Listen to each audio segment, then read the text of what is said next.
Mana nih Bang, terkait ini kan sedang ramai donasi memberikan bantuan banyak nih Bang. Udah dapat dari siapa Hmm. aja nih Bang? Ya, yang kami tahu selaku kuasa hukum korban ya, YTR, dari Bang Hotman katanya sudah terkumpul hampir 2,5 miliar. Ya, lalu dari KDM Pak Gubernur Jawa Barat itu 250 juta. Yang kami tahu cuma itu, yang lain yang pribadi-pribadi kami tidak tahu. Ya, kebetulan tadi siang saya mendampingi Bapak Gubernur Pak KDM untuk berkunjung ke Rumah Sakit Hasan Sadikin Bandung. Ya, di dalam Hasan Sadikin Bandung Pak Gubernur tadi sore menyerahkan biaya pengobatan kepada korban bantuan dari pemerintah Provinsi Jawa Barat sebesar 1 miliar rupiah. Ya, diserahkan langsung tadi siang. Saya ikut di dalam penyerahan tersebut. Ya, sehingga Pak Gubernur berpesan uang yang terkumpul dari donasi dari tim Pak Hotman itu 2,5 miliar katanya belum diterima oleh keluarga. Kemudian dari Pak KDM 250 juta dan plus yang lain berarti kurang lebih 2,75 miliar ya. Pak KDM menyampaikan itu uang di deposito saja. Kalau uang di deposito ya itu bisa menghasilkan dari hasil deposito itu udah cukup buat bulanan dari korban untuk pemulihan.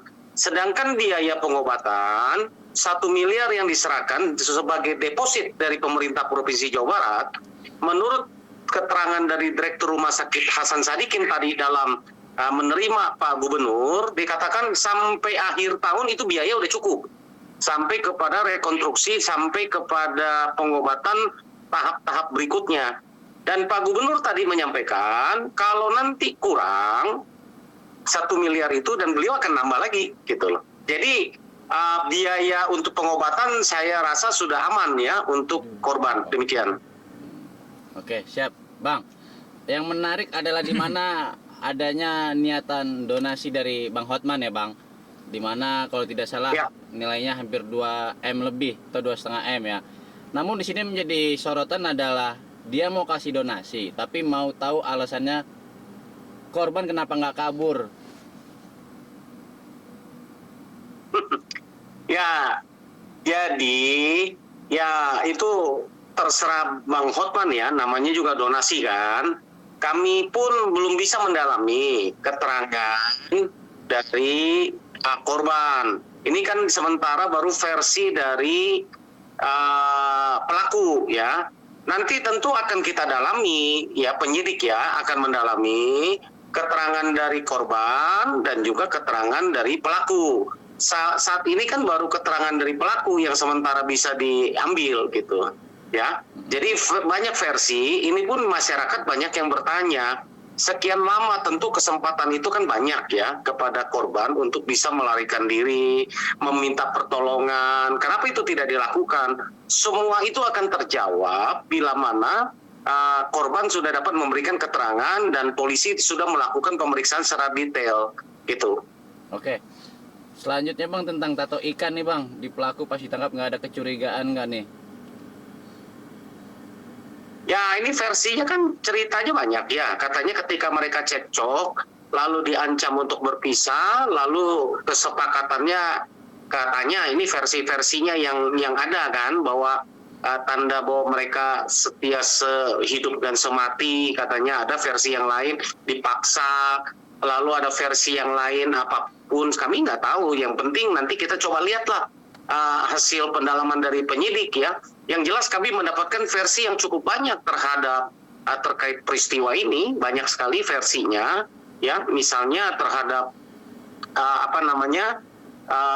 pengobatan apakah pernah diberikan, apakah pernah dicoba dirujuk ke rumah sakit ya, penganiayaan ini mulai dari kapan ya. Ini semua akan terjawab, saya rasa penyidik akan mengarah ke sana ya. Sementara ini kan kita menyelamatkan dulu korban ya. Jadi apapun alasannya, kita melihat luka yang dialami di luar secara kasat mata ini sungguh mengerikan.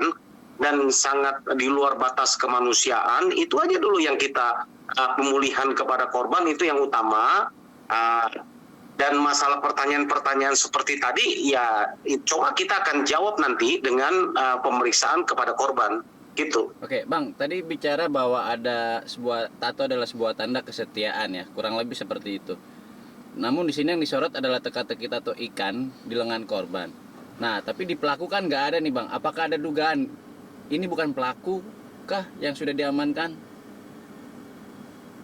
Oh enggak, kalau pelaku ini sudah mengakui ya dengan barang apa, bagaimana cara melakukan penganiayaannya, barang buktinya 4 TKP kan sudah diolah TKP oleh penyidik. Kalau itu sih saya rasa nggak ada isu ya, bahwa sudah diakui betul dia pakai helm, pakai tangan, pakai apa, cara penganiayaannya. Ya itu sebabnya semua keterangan itu nanti akan diperkuat lagi dengan keterangan saksi. Ini kan sedang berlanjut ya pemeriksaannya kan.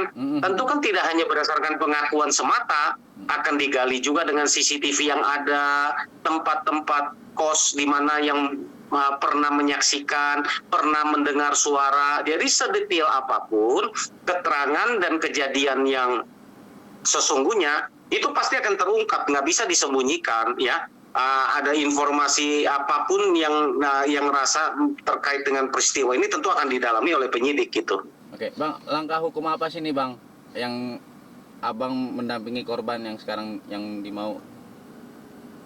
Ya, langkah hukumnya pertama kami memastikan korban mendapatkan hak-haknya.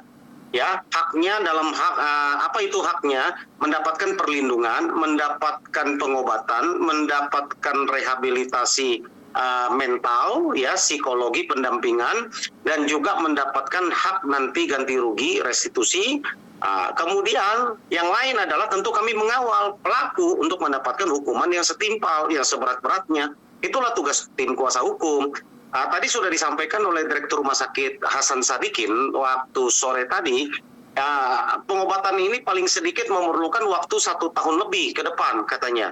Ya, bukan untuk mengembalikan korban kepada keadaan semula, tetapi minimal membuat korban itu dapat hidup dengan layak ya. Tadi dalam keterangan yang disampaikan oleh Pak Direktur Hasan Sadikin, Direktur Rumah Sakit ya, yang mengatakan bahwa beberapa bagian tubuhnya kan tidak dapat berfungsi secara normal ya, katanya rahangnya ini patah, rahang mulutnya, kemudian kakinya, tempurungnya ada bermasalah, kemudian apalagi itu ya, yang saya pikir dalam rangka rehab medik itu adalah mengembalikan fungsinya. Kalau mulutnya tadi Pak Direktur Hasan Sadikin sampaikan bahwa minimal akan direkonstruksi, bahwa minimal bisa berfungsi untuk makan ya, telinganya kalau terganggu bisa mendengar ya kembali ya, dengan maksimal. Tapi untuk mata sudah dipastikan tidak bisa dapat melihat kiri dan kanan gitu. Oke, dengan kondisi seperti itu, namun korban juga masih dipertanyakan sama netizen nih, Bang, terkait playing victim blaming, gimana nih, Bang? Ya, saya nggak bisa komentar ya, karena kita belum bisa mendapatkan keterangan yang sesungguhnya dari korban.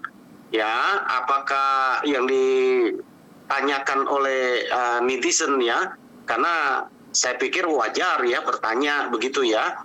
Ya, apakah ada peristiwa apa di balik ini sekian lama? Ini kan sesuatu peristiwa yang menurut saya juga tidak wajar ya. Orang dilakukan sedemikian lama dalam proses penyidikan, dalam penyiksaan ya, dalam penganiayaan.